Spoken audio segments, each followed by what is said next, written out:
Hello student, class 10th के अंतर्गत हम लोग जीव विज्ञान पर डिस्कशन कर रहे थे और जीव विज्ञान के अंतर्गत हम लोग अध्याय 1 जैव प्रक्रम पर डिस्कशन कर रहे थे। हम लोग पिछले दिन जैव प्रक्रम के अंतर्गत पोषण पर डिस्कशन किए थे और पोषण के अंतर्गत हम लोग मानव पोषण को देख रहे थे।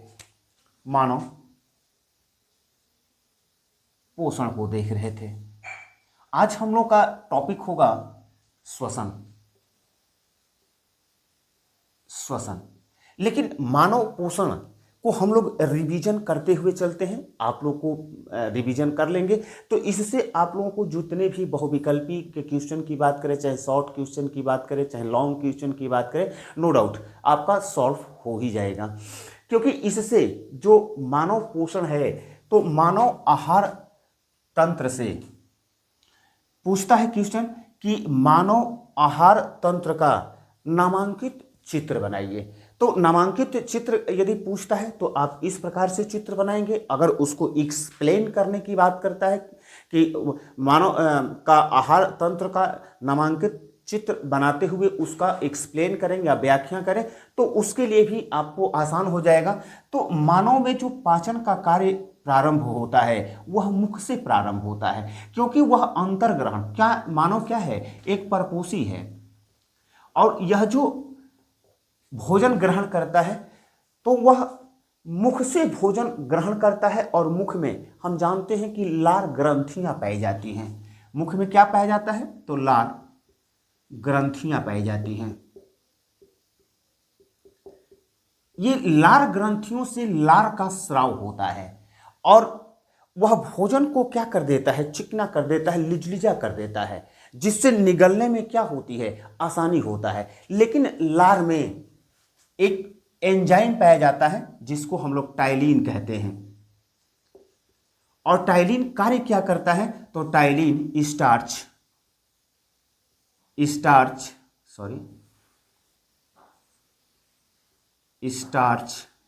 यानी मंड को शर्करा में परिवर्तित करता है। इसलिए मानव में पाचन का कार्य कहां से प्रारंभ होता है तो मानव में पाचन का कार्य मुख से ही प्रारंभ होता है।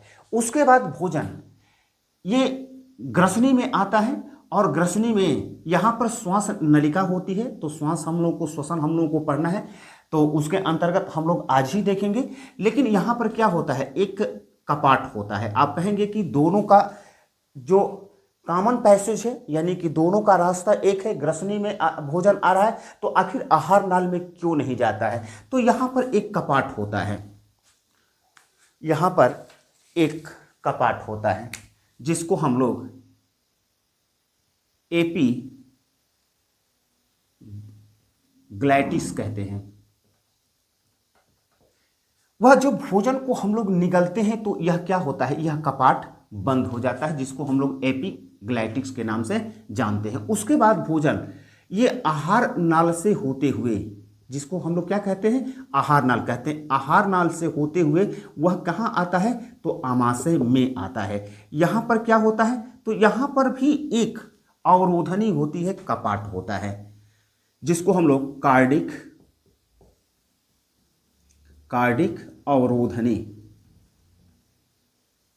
अवरोधनी के नाम से जानते हैं।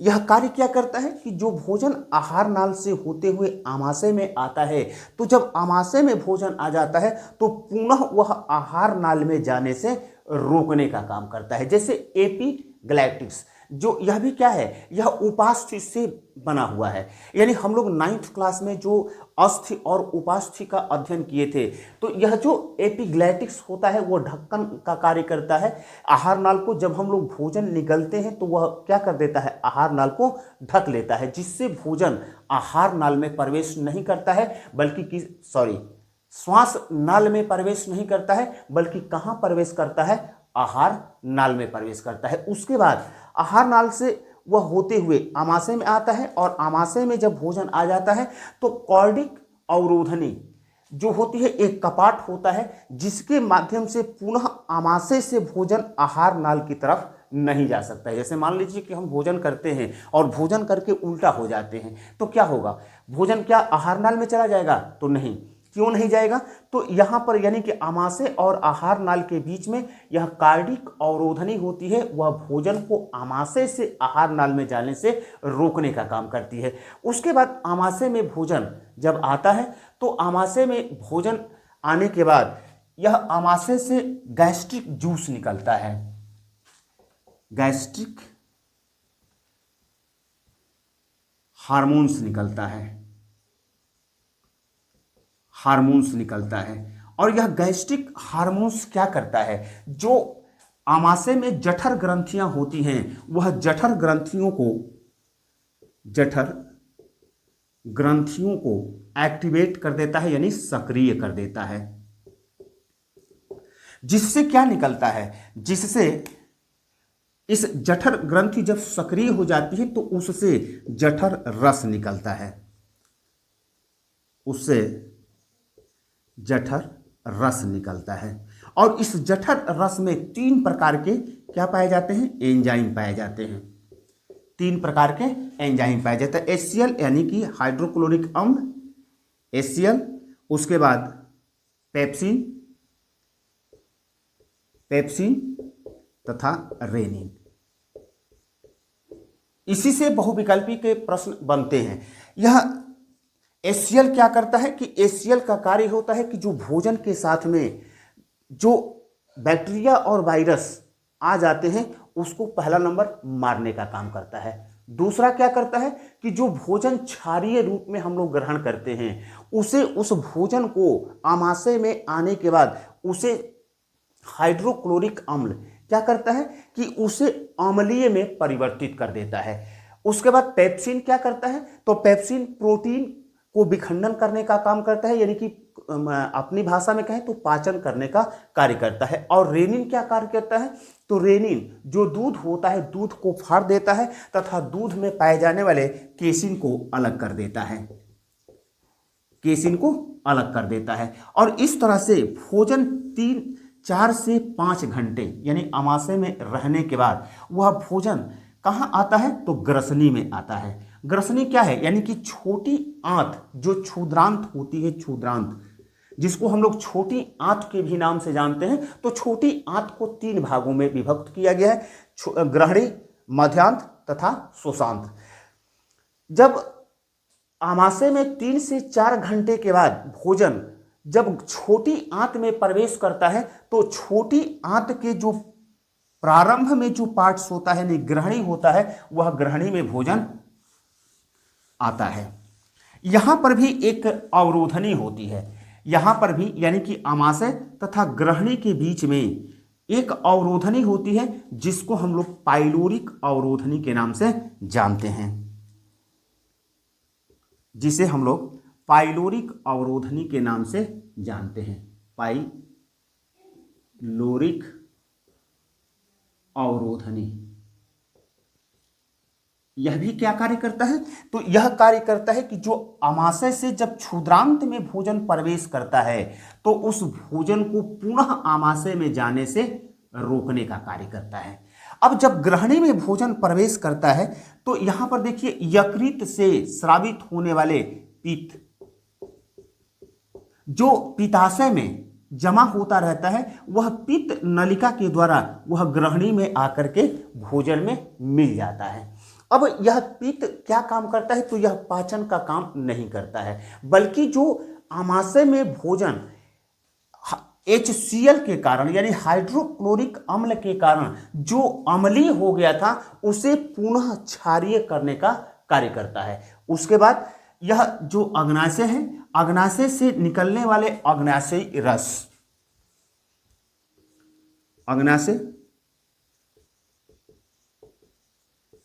अग्नाशय नलिका के द्वारा, ये अग्नाशय है और ये अग्नाशय की नलिका है, वह भी क्या है? ग्रहणी में आकर के खुलती है और अग्नाशय से निकलने वाले अग्नाशयी रस इसमें ग्रहणी में आकर के भोजन में मिल जाता है। और अग्नाशय से कौन कौन से एंजाइम्स यानी कि जो अग्नाशय से निकलने वाले जो एंजाइम्स हैं वो कौन कौन से होते हैं? तो ट्रिप्सिन होता है, ट्रिप्सिन होता है, लाइपेज होता है तथा लॉप्सिन होता है, जिसको एमाइथेज भी कहा जाता है, एमाइथेज भी कहा जाता है। यह कार्य क्या करता है? तो जो ट्रिप्सिन होता है वह पेप्टोन्स तथा प्रोटीन का पाचन करता है। उसके बाद लाइपेज जो होता है वसा को वसीय अम्ल तथा ग्लिसरॉल में परिवर्तित करता है। तथा यह एमाइलॉप्सिन जो होता है वह एमाइलॉप्सिन क्या करता है? तो कार्बोहाइड्रेट को मल्टोज में परिवर्तित करता है, कार्बोहाइड्रेट को मल्टोज तथा शर्करा में परिवर्तित करता है। और इस तरह से यह भोजन क्या होता है? अब भोजन ग्रहणी से होते हुए वह क्षुद्रांत में आगे प्रवेश करता है तथा शेषांत्र में जब आता है तो शेषांत्र जो क्षेत्र होता है यानी कि क्षुद्रांत का जो भाग होता है उसमें भोजन का अवशोषण होने का कार्य होता है। लेकिन क्षुद्रांत से भी एंजाइम्स निकलते हैं जो कि भोजन का पाचन करने का काम करते हैं। और यहाँ शोषांत्र में या क्षुद्रांत कह सकते हैं, क्षुद्रांत से 4 प्रकार के एंजाइम्स निकलते हैं। उसमें निकलता है सुक्रेज,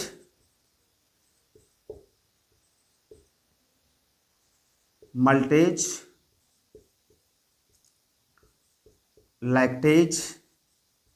लैक्टोज तथा इरेप्सिन। यह 4 प्रकार के एंजाइम्स निकलते हैं। सुक्रेज क्या करता है? सुक्रोज शर्करा को ग्लूकोज में परिवर्तित करता है। ठीक उसी प्रकार से मल्टेज क्या करता है? मल्टोज शर्करा को ग्लूकोज में परिवर्तित करने का कार्य करता है। ठीक उसी प्रकार से लैक्टोज क्या करता है? तो लैक्टोज लैक्टिक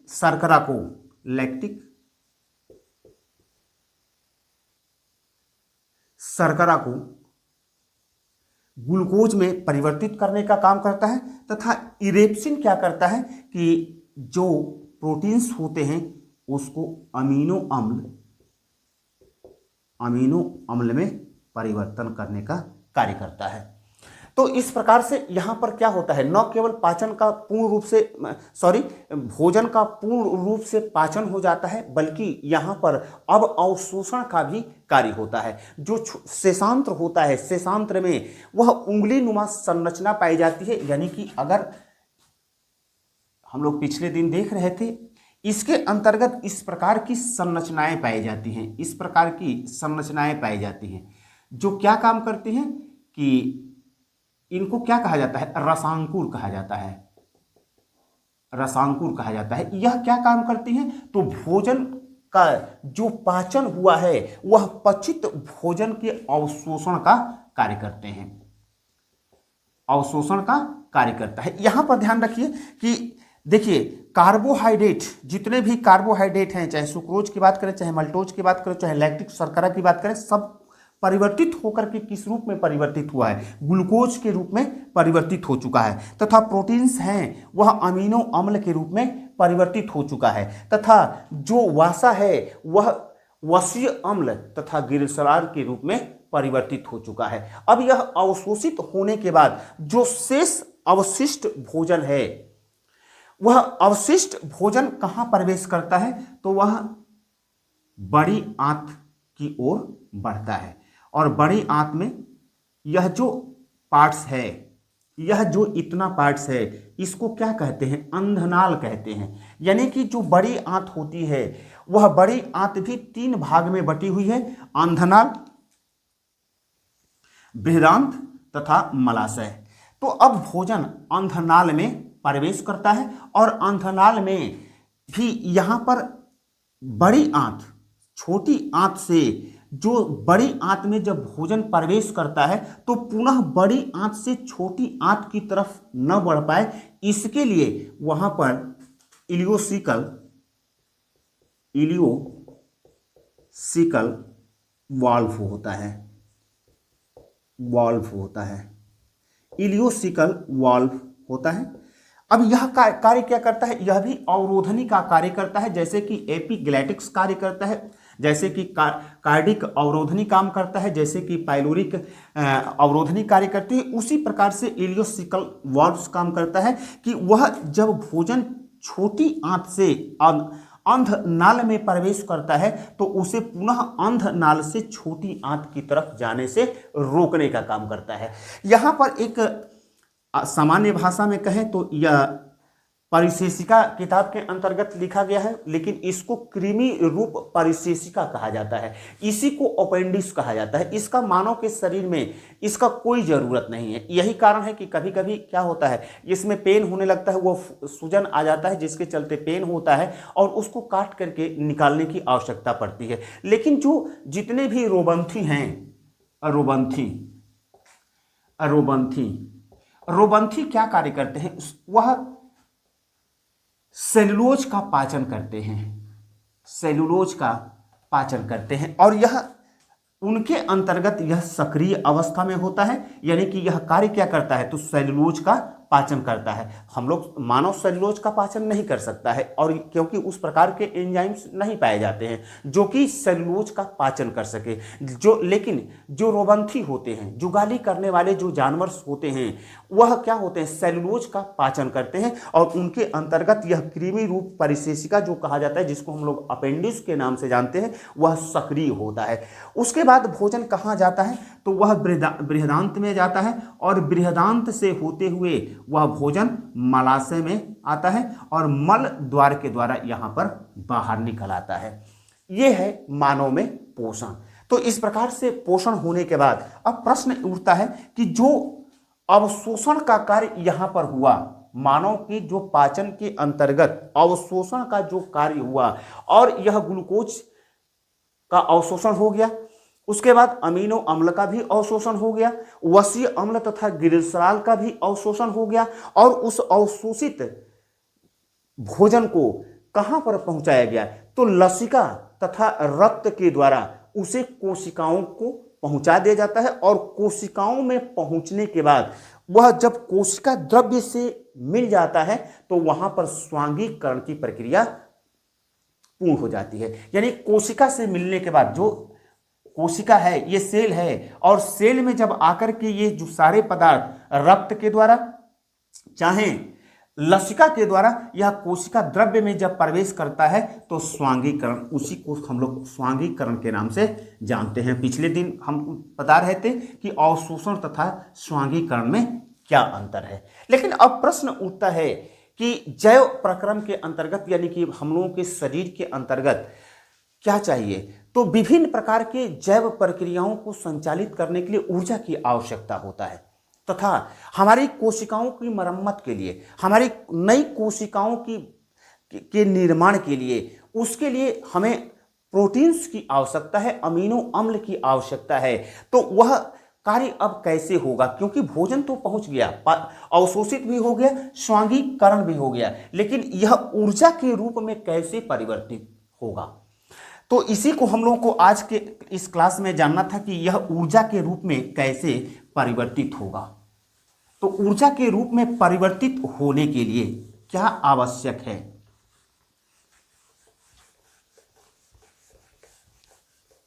भाई कोई ना कोई जैव प्रक्रिया पुनः होगा जिसके चलते यह भोजन क्या होगा, जो भोजन के पाचन के बाद जो अवशोषित पदार्थ हैं, जो कि जिनका कोशिका द्रव्य में स्वांगीकरण हो रहा है, वह उससे ऊर्जा कैसे डेवलप होगा।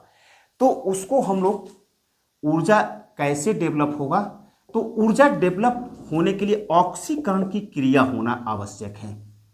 ऑक्सीकरण की क्रिया होना आवश्यक है, यानी कि ऑक्सीकरण की क्रिया कब होगा, तो ऑक्सीजन की उपस्थिति में होगा। और ऑक्सीजन कैसे जाएगा, तो ऑक्सीजन श्वसन के द्वारा हमारे शरीर कोशिकाओं में प्रवेश करेगा। और आज इसीलिए हम लोगों का यह जो टॉपिक है, यानी आज का जो हम लोग को डिस्कशन मुख्य रूप से करना है उसे श्वसन के रूप में करना है, कि जो हमारे पाचन प्रक्रिया के दौरान जो पचित पदार्थों का अवशोषण हुआ और अवशोषण होने के बाद उसका स्वांगीकरण हमारी कोशिका द्रव्य में हो रहा है, उससे ऊर्जा का उत्पादन कैसे होगा। क्योंकि हम जानते हैं कि ऊर्जा उत्पादन कैसे होता है, तो C6H12O6 प्लस 6O2 जो अभिक्रिया करेगा तो इससे हमें क्या मिलेगा, तो इससे मिलेगा 6H2O plus 6CO2 plus 673 kilo calorie ऊर्जा मिलेगा। यानी हमें क्या आवश्यकता है, तो यहां पर ग्लूकोज हमारे शरीर में प्रवेश कर चुका है, हमारे शरीर में ग्लूकोज प्रवेश कर चुका है, यह ग्लूकोज का सूत्र है। लेकिन हमें क्या चाहिए, ऑक्सीजन की आवश्यकता है, तभी यह किसमें परिवर्तित, क्या हमें मिलेगा, तो हमें जल मिलेगा, उसके बाद कार्बन डाइऑक्साइड मिलेगा और 673 किलो कैलोरी ऊर्जा मिलेगी।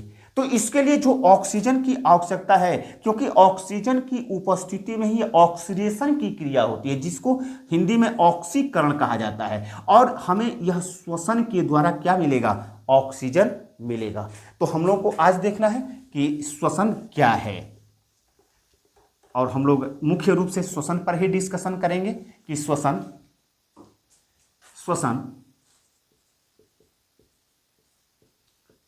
क्या है, क्या है।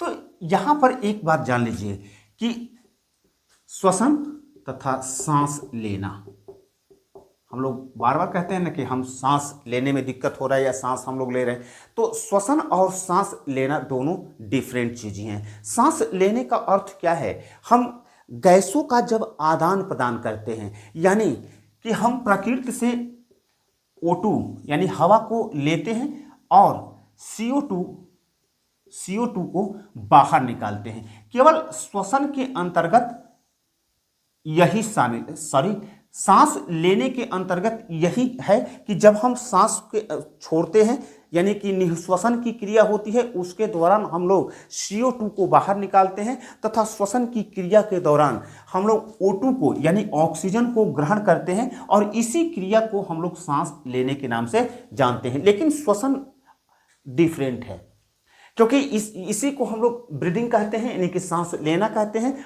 और श्वसन उससे यानी कि ब्रीदिंग से क्या है, डिफरेंट है, क्योंकि इसको रेस्पिरेटरी कहा जाता है। तो अब श्वसन क्या है, इसको हम लोगों को देखना है कि श्वसन को हम लोग परिभाषित करते हैं कि श्वसन क्या है। श्वसन क्या है, श्वसन क्या है। वे सभी भौतिक व रासायनिक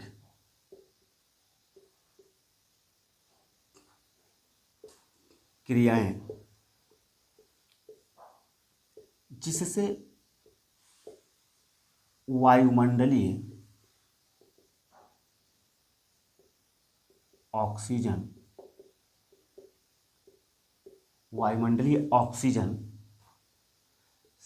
हमारे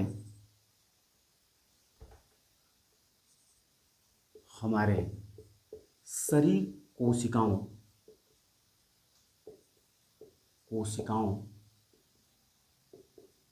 तक पहुंचता है तथा पचित भोजन का ऑक्सीकरण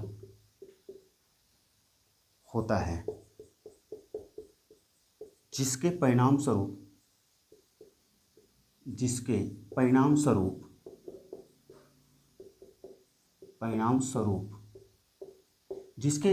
स्वरूप जल, यानी H2O, जल, कार्बन डाइऑक्साइड,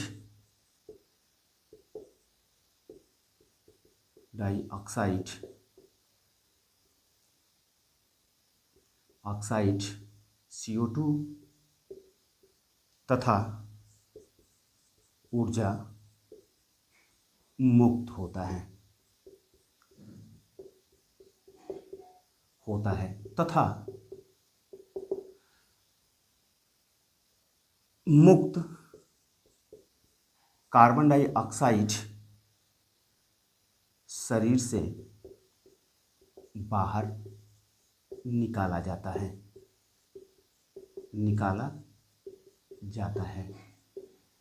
उसे श्वसन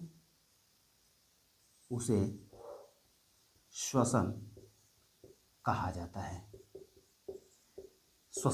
जाता है। यानी यहाँ पर स्पष्ट है कि श्वसन किसे कहते हैं या श्वसन क्या है।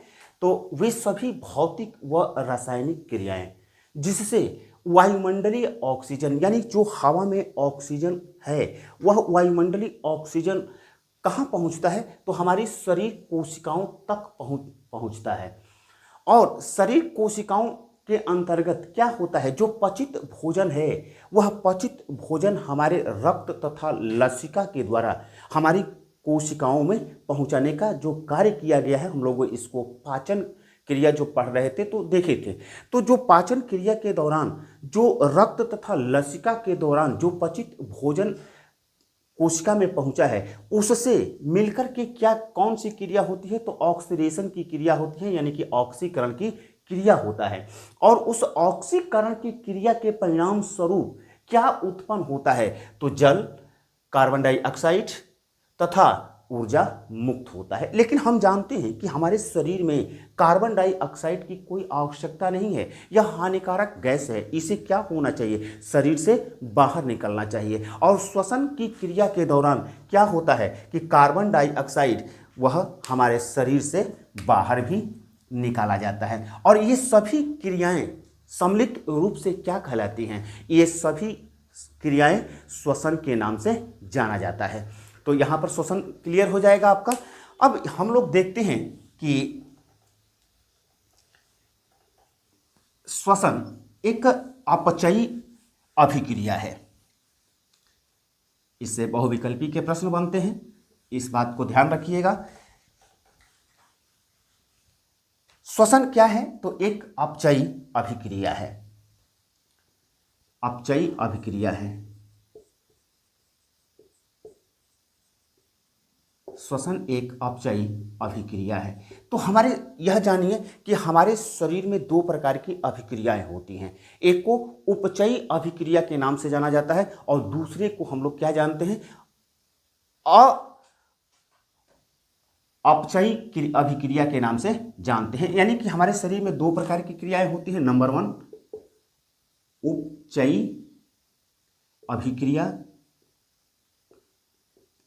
अभिक्रिया तथा दूसरी अभिक्रिया क्या होता है, अपचयी अभिक्रिया। और श्वसन क्या है, एक अपचयी अभिक्रिया है। यहाँ पर ध्यान दीजिएगा कि कभी कभी यह पूछ देता है कि शॉर्ट क्वेश्चन के अंतर्गत कि उपचयी तथा अपचयी अभिक्रिया में अंतर बताइए। तो वे सभी क्रियाएं जिससे ऊर्जा खपत होती है या ऊर्जा का उपयोग होता है, उन सभी अभिक्रियाओं को हम लोग क्या कहते हैं, अपचयी अभिक्रिया के नाम से जाना जाता है। लेकिन वे सभी अभिक्रियाएं जिसके दौरान ऊर्जा मुक्त होता है, उन सभी क्रियाओं को हम लोग क्या कहते हैं, उसे अपचयी अभिक्रिया के नाम से जाना जाता है। जैसे अगर हम बात करें कि श्वसन क्या है, श्वसन एक अपचयी अभिक्रिया है, तो इसको स्पष्ट रूप से जान लीजिए कि उपचयी अभिक्रिया के दौरान ऊर्जा क्या होता है, ऊर्जा का उपयोग होता है, ऊर्जा का उपयोग होता है। लेकिन अपचयी अभिक्रिया के दौरान ऊर्जा क्या होती है, ऊर्जा मुक्त होती है। और इसीलिए श्वसन क्या है, एक अपचयी अभिक्रिया है। अब हम जानते हैं कि जैसे कि हम दौड़ते हैं, चाहे अन्य सारी जो क्रियाएं हमारे शरीर के अंतर्गत जो संपन्न होती हैं, उसके लिए हमें क्या आवश्यकता होती है? ऊर्जा की आवश्यकता होती है। और वे सभी जो क्रियाएं होती हैं जिसमें ऊर्जा उपयोग होता है, ऊर्जा का खपत होता है, उसे हम लोग उपचयी अभिक्रिया के नाम से जानते हैं। और जिससे ऊर्जा मुक्त होती है, जैसे श्वसन है, श्वसन के दौरान ऊर्जा मुक्त होती है, अभी हम लोग समझेंगे, तो उसको हम लोग अपचयी अभिक्रिया के नाम से जानते हैं। तो यहाँ से जब अंतर पूछता है तो आप लोग इस अंतर को लिखने का प्रयास कीजिएगा, कोई दिक्कत नहीं होगा आपको। अब प्रश्न उठता है कि श्वसनांग क्या है, यानी श्वसनांग क्या है? श्वसनांग यानी यह श्वसनांग का मतलब होता है कि श्वसन अंग, क्योंकि इसको अगर संधि विच्छेद करेंगे तो श्वसन धन अंग।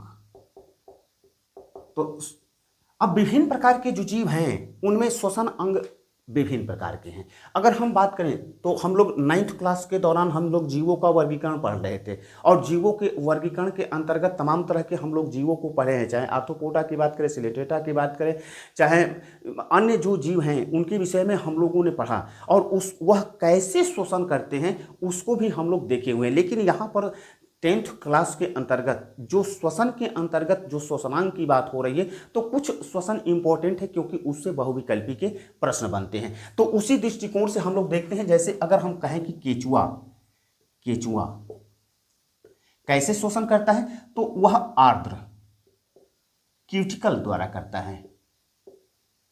आर्द्र क्यूटिकल, आर्द्र का मतलब होता है नम नम।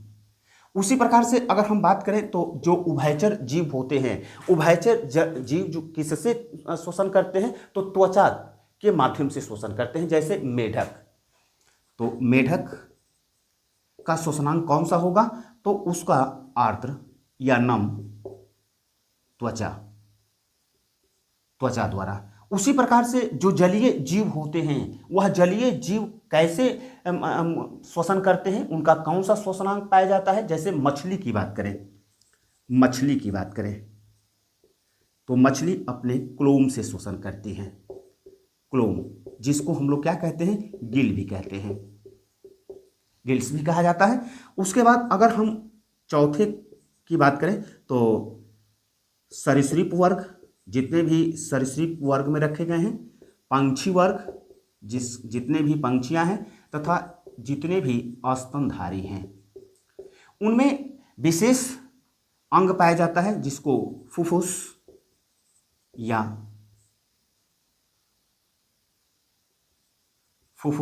या फेफड़ा कहा जाता है। ये फेफड़ा से श्वसन करते हैं। तो यहाँ पर जो 10th क्लास में श्वसन के दौरान इंपॉर्टेंट है, जैसे केचुआ के लिए श्वसन अंग कौन सा होता है, तो आर्द्र क्यूटिकल होता है, एक विशेष प्रकार की बनावट होती है। उसी प्रकार से अगर मेढक की बात करें तो वह आर्द्र त्वचा या नम त्वचा के द्वारा श्वसन करता है। मछली की बात करें तो मछलियों में गिल्स पाया जाता है, जिसको क्लोम भी कहा जाता है। तो वह किससे श्वसन करती है, उसका श्वसनांग क्या है, तो वह गिल्स या क्लोम है। उसी प्रकार से अगर सारे सरीसृपों की बात करें, चाहे पंछी वर्ग की बात करें, चाहे स्तनधारी की बात करें, तो उनमें एक विशेष प्रकार का श्वसन अंग पाया जाता है जिसको फेफड़ा या फुफ्फुस कहा जाता है। उससे क्या करते हैं? श्वसन करते हैं। अगर हम जैसे कि उसी तरह से स्पंज की बात करें तो स्पंज किससे करता है? शरीर सतह से करता है। उसी प्रकार से अगर कीट की बात करें तो कीट के अंतर्गत श्वसन नलिका पाई जाती है, और उसी से वह क्या करता है? श्वसन का कार्य करता है। तो हम लोगों को 10th क्लास के अंतर्गत जो श्वसन के अंतर्गत विशेष रूप से देखना है, केचुआ आर्द्र क्यूटिकल के द्वारा, मेढक आर्द्र त्वचा के द्वारा, मछली क्लोम के द्वारा, तथा सरीसृप की बात करें, पंछी की बात करें, स्तनधारी की बात करें, चाहे मानव भी क्या है? एक स्तनधारी प्राणी है। तो वह भी किससे करता है? फेफड़े से। उसका मुख्य जो श्वसन अंग है वह क्या है? फेफड़ा है। तो इस बात को ध्यान रखिएगा। अब हम लोग देखते हैं कि श्वसन कितने प्रकार का होता है।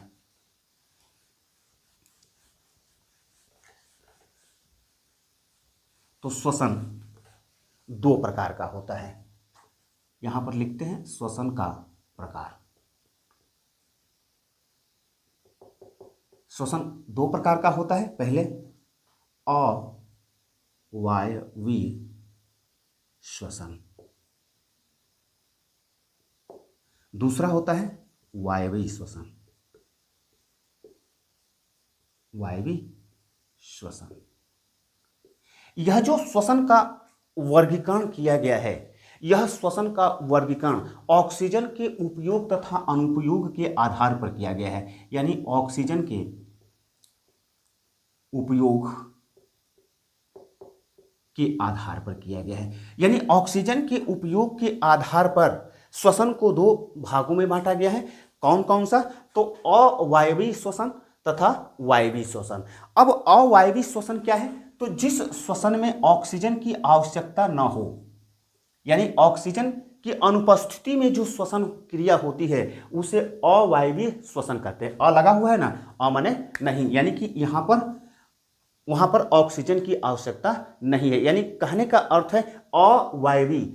हम जानते हैं कि हवाओं में क्या होता है, वायु में क्या होता है, ऑक्सीजन होता है, और यहाँ पर ऑक्सीजन अनुपस्थित है, उसे हम लोग क्या कहते हैं? अवायवी श्वसन के नाम से जानते हैं। इसमें ऑक्सीजन की आवश्यकता नहीं होती है। अगर हम वायवी श्वसन की बात करें तो इसमें ऑक्सीजन उपस्थित होना चाहिए। यानी ऑक्सीजन की उपस्थिति में जो श्वसन अभिक्रिया होता है वह उसको क्या कहते हैं? वायवीय श्वसन के नाम से जानते हैं। अगर कुछ जीवाणु की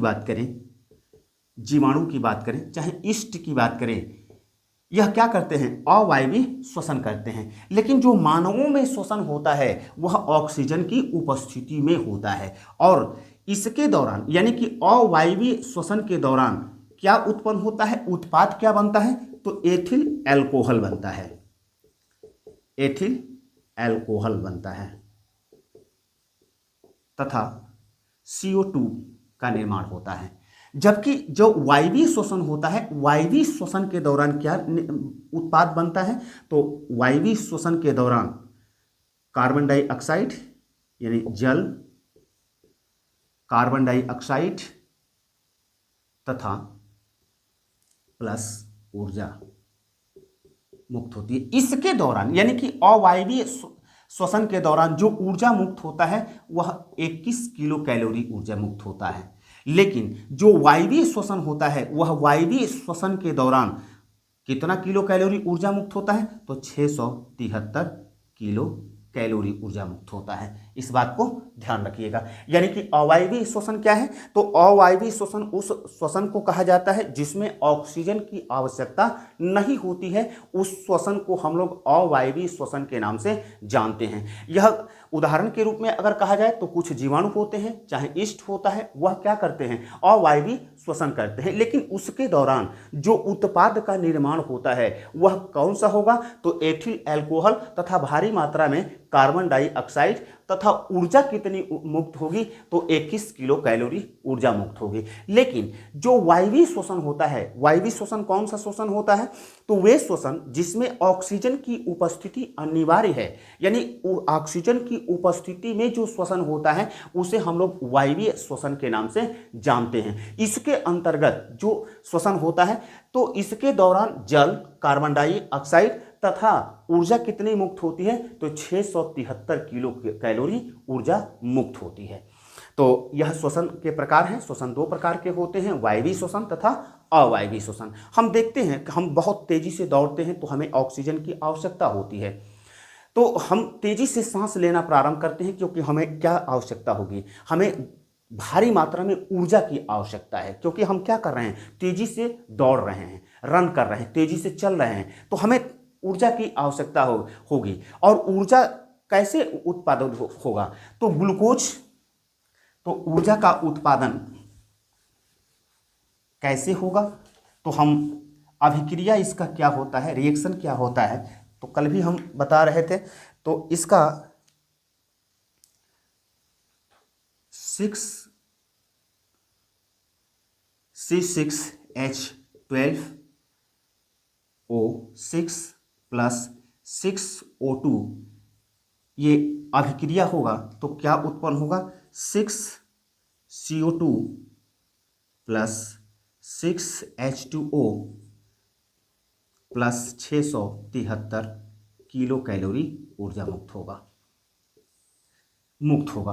तो होता क्या है कि हमारे शरीर में ऊर्जा की आवश्यकता होगी, और यह ऊर्जा कैसे निर्मित हो रहा है, तो यह ग्लूकोज है, और ग्लूकोज ऑक्सीजन की उपस्थिति में क्या हो रहा है, ऑक्सीकरण की क्रिया हो रही है, ऑक्सीकरण की क्रिया हो रहा है। और इस ऑक्सीकरण की क्रिया के दौरान क्या उत्पन्न हो रहा है, तो कार्बन डाइऑक्साइड उत्पन्न हो रहा है, तथा यह कार्बन डाइऑक्साइड है तथा जल उत्पन्न हो रहा है, और इससे 673 किलो कैलोरी ऊर्जा उत्पादित हो रही है। कभी कभी क्या होता है, हमारे शरीर के कोई मांसपेशियां थक जाती हैं। क्यों थक जाती हैं? क्योंकि जितनी ऑक्सीजन की आवश्यकता है उतना ऑक्सीजन वहां पर पहुंच नहीं पाता है, और यही कारण है कि वहां पर ऊर्जा का उत्पादन नहीं होता है। और उस स्थिति में जब ऊर्जा ऑक्सीजन उपस्थित नहीं होता है तो वहां पर एक लैक्टिक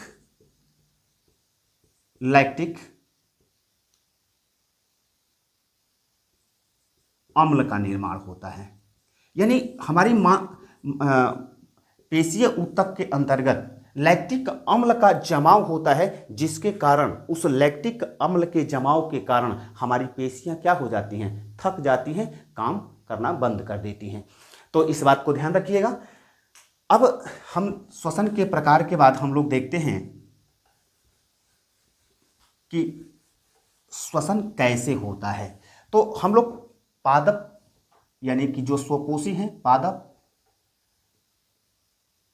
जो स्वपोषी हैं, तो हमने कहा ना कि जो पौधे होते हैं, पौधों की जो पत्तियां होती हैं, पौधों की पत्तियों के पृष्ठ भाग को पलट के देखेंगे तो उसमें तमाम तरह के जो छिद्र पाए जाते हैं, इस छिद्र को क्या कहा जाता है, रंध्र कहा जाता है।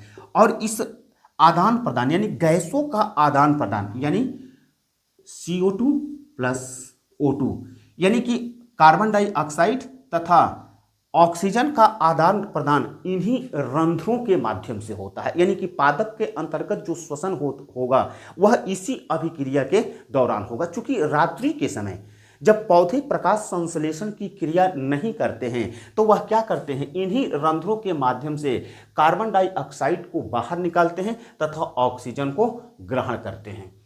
लेकिन जब प्रकाश संश्लेषण की अभिक्रिया होता है तो हम जानते हैं कि प्रकाश संश्लेषण की अभिक्रिया के दौरान क्या जरूरत होता है, कार्बन डाइऑक्साइड की आवश्यकता होती है। और उस दौरान जितने भी कार्बन डाइऑक्साइड उत्पादित करता है यानी कि बाहर निकालने की आवश्यकता होती है, उसे प्रकाश संश्लेषण की अभिक्रिया के दौरान खुद इस्तेमाल कर लेता है। तो वह रात्रि के समय क्या करता है, तो रात्रि के समय कार्बन डाइऑक्साइड को रिलीज करता है तथा ऑक्सीजन को लेता है। लेकिन प्रकाश संश्लेषण की जब प्रक्रिया प्रारंभ होती है यानी कि दिन के समय, तो दिन के समय वह क्या करता है कि जो CO2 वह मुक्त करता है, वह CO2 को यानी कार्बन डाइऑक्साइड को वह क्या कर लेता है, वह प्रकाश संश्लेषण की प्रक्रिया के दौरान इस्तेमाल कर लेता है। हम मानव में देखते हैं कि मानव श्वसन तंत्र या क्या है। तो यहां पर हमने मानव श्वसन तंत्र का पहले से फिगर बना कर रखा है, क्योंकि फिगर बनाने में देर हो रहा था जिसके चलते वीडियो काफी लंबा हो जा रहा था। श्वसन तंत्र, यह मानव श्वसन तंत्र है। तो मानव श्वसन तंत्र के अंतर्गत क्या क्या चीजें आती हैं, कौन कौन से अंग आते हैं। तो यदि श्वसन तंत्र की बात करें, मानव श्वसन तंत्र की के अंतर्गत श्वसन तंत्र, तो नासिका यानी कि नाक, नासा छिद्र जिसको नॉस्ट्रिल भी बोला जाता है, उसके बाद श्वास नली, श्वसनिया,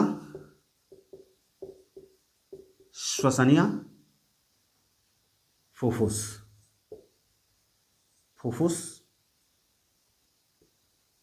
या फेफड़ा। ये सब क्या हैं, यह मानव श्वसन तंत्र के अंग हैं या भाग हैं। अब यहां पर मानव श्वसन के अंतर्गत होता क्या है, तो मानव की जो नासा छिद्र है यानी कि नाक है, उसमें एक जोड़ी यानी कि 2 नासा छिद्र पाया जाता है। यानी ये क्या है, यह नासा छिद्र है। और जो मनुष्य जब श्वसन अंदर यानी कि हवा को अंदर खींचता है तो वह क्या होता है, हवा को अंदर लेता है तथा यह हवा कहाँ आती है, ग्रसनी क्षेत्र में आती है।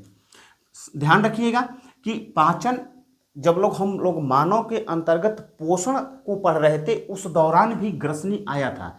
तो ग्रसनी क्या है, एक कॉमन पैसेज है, यानी कि जहां पर हवा भी पहुंचता है और भोजन भी पहुंचता है, लेकिन जो भोजन होता है वह कहां पहुंच जाता है, आहार नाल में पहुंच जाता है। तो हमको यहां आहार नाल से आवश्यकता नहीं है, क्योंकि हम लोग क्या पढ़ रहे हैं, श्वसन पढ़ रहे हैं, हम लोग श्वसन को पढ़ रहे हैं। अब यहाँ पर जो कॉमन यानी कि श्वसन क्षेत्र है, वहाँ पर जो वायु आता है तो वायु वहाँ पर आकर के क्या हो जाता है, शरीर के तापमान के बराबर हो जाता है। ऊपर के क्लासों में जाएंगे तो वहाँ पर पाएंगे कि विभिन्न प्रकार की वहाँ पर हड्डियों की संरचना पाई जाती है, जिसमें वायु क्या होता है, घूमता रहता है, जिसके कारण वह क्या होता है, शरीर के ताप के बराबर हो जाता है। क्योंकि हम जो बाहर की हवा है, वह बाहर की हवा का ताप बहुत कम होता है, जबकि हमारे शरीर का तापमान बहुत ज़्यादा होता है।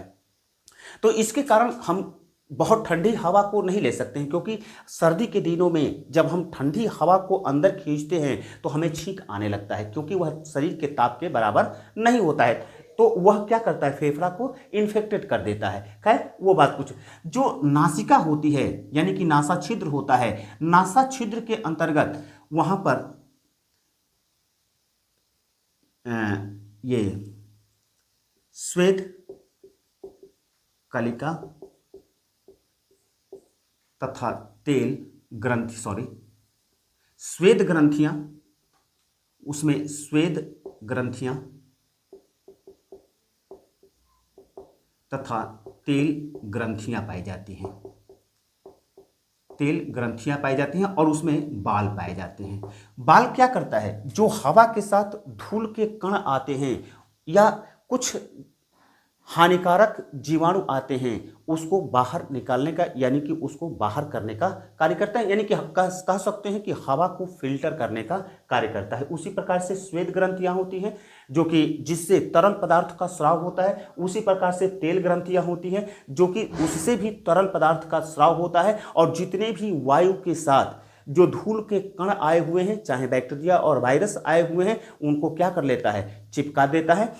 उसके बाद जो वायु है, वायु कहाँ प्रवेश करता है, तो कंठ में प्रवेश करता है। ये कंठ का क्षेत्र है, यानी कि ग्रसनी तथा ये जो एपिग्लैटिक्स अवरोधनी होती है, यानी यह एक कपाट की तरह कार्य करती है। हमने कहा ना कि ग्रसनी क्या है, एक कॉमन पैसेज क्षेत्र है, जहां जिसको हम लोग श्वसन क्षेत्र के भी नाम से जानते हैं। तो वहां पर जब एयर पहुंचता है तो और वहां पर भोजन भी पहुंचता है, तो भोजन कहाँ निकल जाएगा, आहार नाल में पहुंच जाएगा। यानी कि जो भोजन को जब हम लोग निगलते हैं तो ये जो एपिग्लैटिक्स अवरोधनी है, कपाट है, वह क्या हो जाती है, बंद हो जाती है। लेकिन जब हम हवा को लेते हैं तो हवा को लेते हैं यानी कि सांस को लेते हैं, निरंतर सांस को लेते रहते हैं, तो वह क्या होती है, एपी जो ग्लैटिक्स है वह ढक्कन की तरह कार्य करता है, वह ढक्कन खुल जाता है और वह कहाँ आता है, कंठ में आता है। इसको हम लोग कंठ कहते हैं। ये जो निकला हुआ पार्ट्स है वह क्या है, कंठ का पार्ट्स है, और इसको जो निकला हुआ पार्ट्स है उसी को कंठ या भोजपुरी भाषा में टेटुआ कहते हैं। इसको इंग्लिश में एडम एप्पल्स कहा जाता है। यह क्या है, यह स्वर तंत्र है, यह स्वर तंत्र है। यहीं से जो हम बोलते हैं, वहाँ से जो भी शब्द बोलते हैं, जो भी भाषा को बोलते हैं, वहीं से कंठ से ही इसका स्वर का निष्पादन होता है। तो इसको स्वर तंत्र भी वहीं पर पाया जाता है। ये कंठ है और कंठ के नीचे क्या पाई जाती है, तो श्वास नलिका पाई जाती है। अब यह श्वास नलिका है। श्वास नलिका क्या होती है कि अंदर जाकर के दो भागों में विभक्त हो जाती है। कैसे विभक्त होती है, तो ये श्वास नलिका है। यह श्वास नलिका किसमें विभक्त हो जाएगी, प्राथमिक श्वसनिया में विभक्त हो जाएंगी। उसके बाद वह पुनः विभक्त हो जाएंगी, जिसको हम लोग द्वितीयक श्वसनिया कहेंगे। पुनः विभक्त हो जाती हैं, उसको हम लोग तृतीयक श्वसनिया कहेंगे। वह पुनः यहाँ आकर के विभक्त हो जाती हैं, जिसको श्वसनिका कहा जाता है, तथा अंदर की तरफ एकदम महीन धागों के रूप में परिवर्तित हो जाती है, उसे अंतः श्वसनिया कहा जाता है। तथा उसके बाद यह श्वसन श्वसनिका यानी कि बहुत ही महीन धागे के समान संरचना जो होता है वह उसे हम लोग श्वसन श्वसनिका के नाम से जानते हैं। और वही श्वसन श्वसनिका कहाँ पहुंचती है, तो श्वसन कूपिका में पहुंचती है। यह श्वसन कूपिका है। तो इसको यदि हम चित्र बनाकर देखें, इसको हम लोग चित्र बनाकर देखें तो जैसे अगर ये अंतःस्थ श्वसनियां हैं तो यह क्या हो जाएंगी, विभक्त हो जाएंगी। विभक्त हो गई, ये भी विभक्त हो गया, ये पुनः विभक्त हो गया, यानी यह क्या हो गया, श्वसन श्वसनिका हो गया, श्वसन श्वसनिका हो गया। अब यह क्या हो जाएगा, महीन धागों में परिवर्तित हो जाएगा और यहाँ पर क्या पाई जाएगी, कूपिका नली पाया जाएगा। यानी ये क्या है, कूपिका नली है। जो वायु कूपिका, जो इस प्रकार की अंगूर के गुच्छे की तरह संरचना बना हुआ है, अंगूर के गुच्छे की तरह संरचना बना हुआ है, वह वायु कूपिका में प्रवेश कर जाती हैं, वह वायु कूपिका में प्रवेश कर जाती हैं।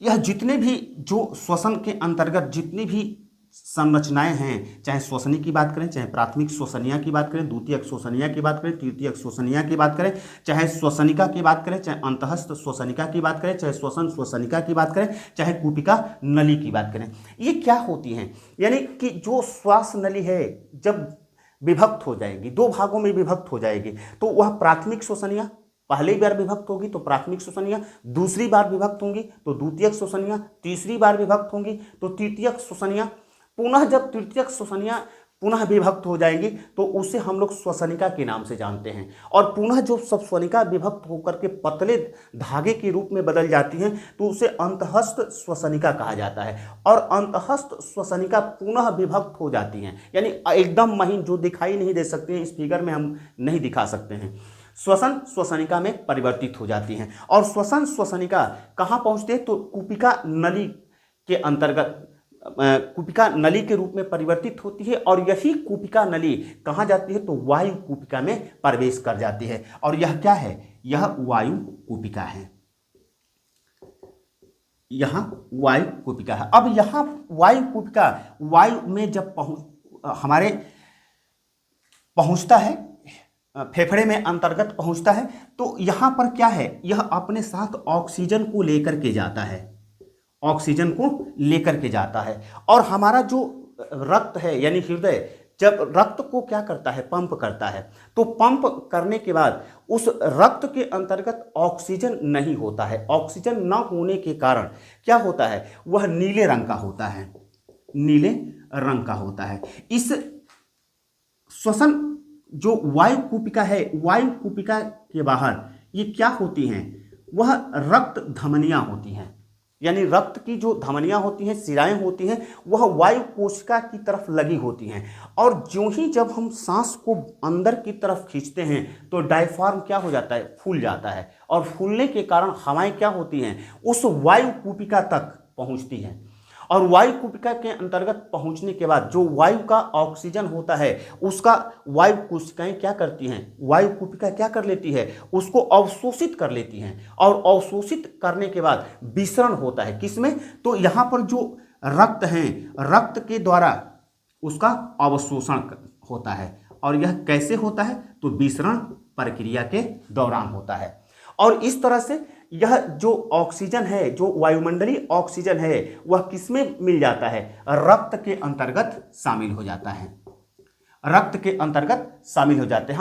हम जानते हैं कि जो रक्त को परिवहित करने के लिए जो हीमोग्लोबिन है, हीमोग्लोबिन जो कि रक्त में पाया जाता है, वह ऑक्सीजन से मिलकर के ऑक्सी हीमोग्लोबिन का निर्माण करता है, ऑक्सी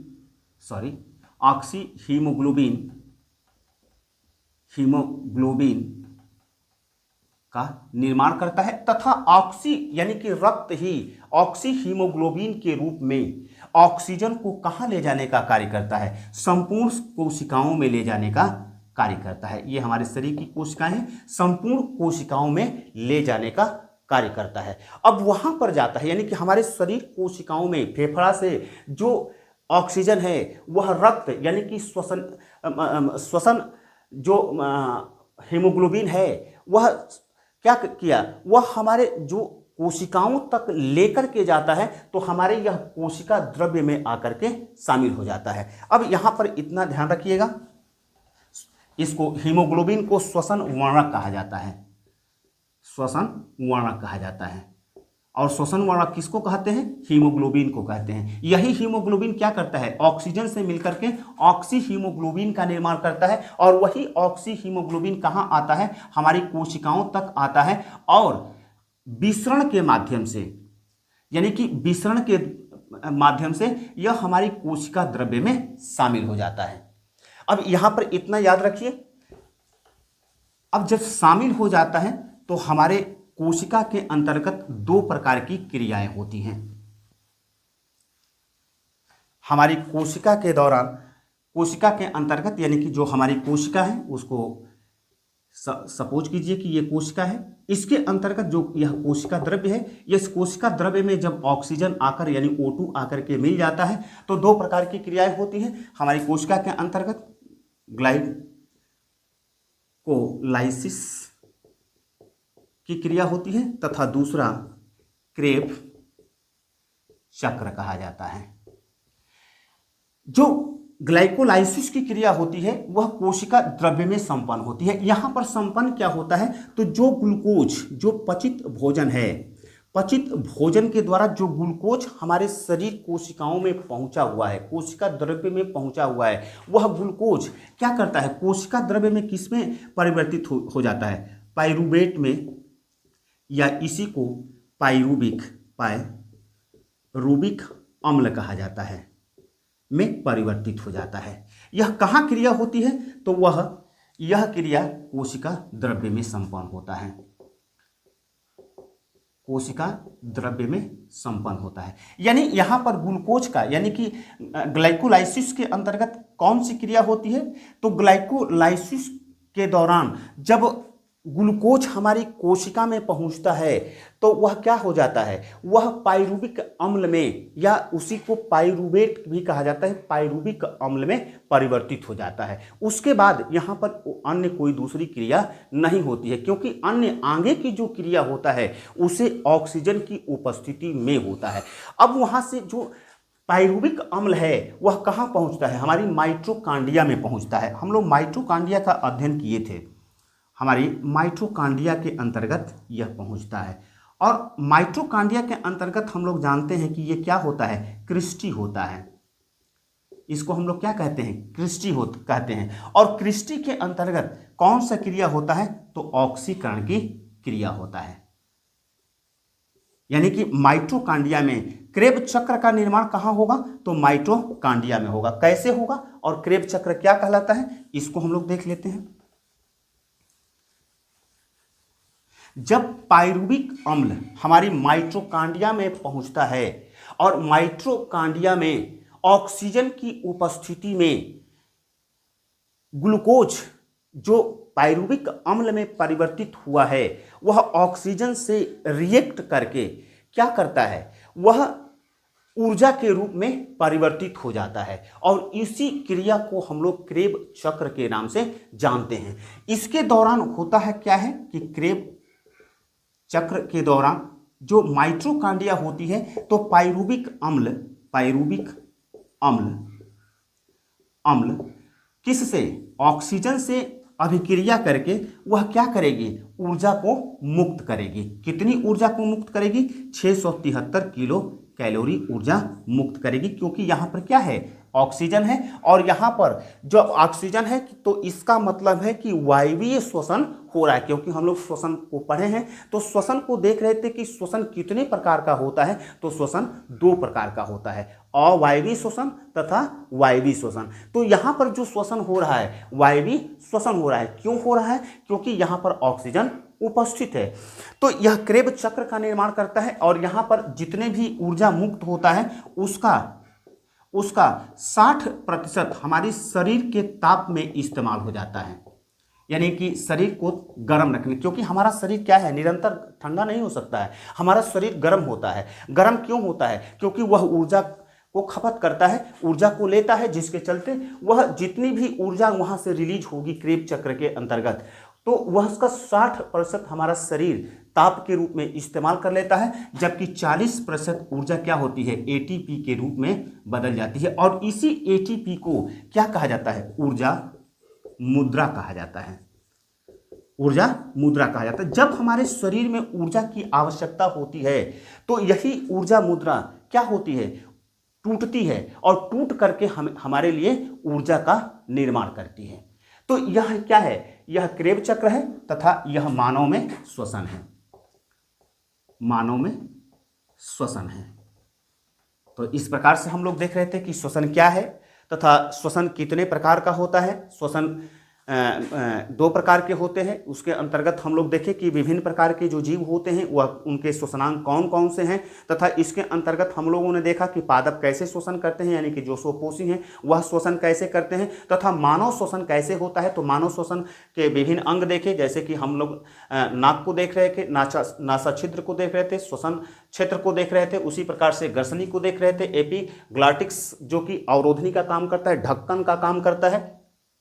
उसके बाद ये श्वास नलिका है। श्वास नलिका विभिन्न भागों में जब बढ़ती जाती है उसका नाम परिवर्तित होता रहता है, उसको नाम याद करने की आवश्यकता नहीं, क्योंकि हाई स्कूल लेवल है। हाई स्कूल लेवल के अंतर्गत इतनी आवश्यकता नहीं होती है। सीधा आप लोग श्वास नली के बाद ये श्वसन श्वसनिका में आइए और श्वसन श्वसनिका से जानिए कि यह कहाँ पहुँचती है। तो यहाँ फुसफुस में पहुंचती है, यानी कि फेफड़े में पहुंचते हैं, जहां पर क्या पाए जाते हैं, तो वायु कूपिका पाई जाती है। और वायु कूपिका के बाहरी साइड में क्या लगे होते हैं, यह जो रक्त को संवहित करने वाली धमनियां होती हैं, वाहिकाएं होती हैं, वह वायु कूपिका से संबंधित होती हैं, लगी रहती हैं। और जब जो ही वायु ऑक्सीजन को लेकर के वायु कूपिका में जाता है तो वायु कूपिका उस ऑक्सीजन को अवशोषित करती है और उसी कूपिका से वह विसरण की प्रक्रिया के दौरान ऑक्सीजन रक्त में जाकर के सम्मिलित हो जाता है। और वह रक्त क्या करता है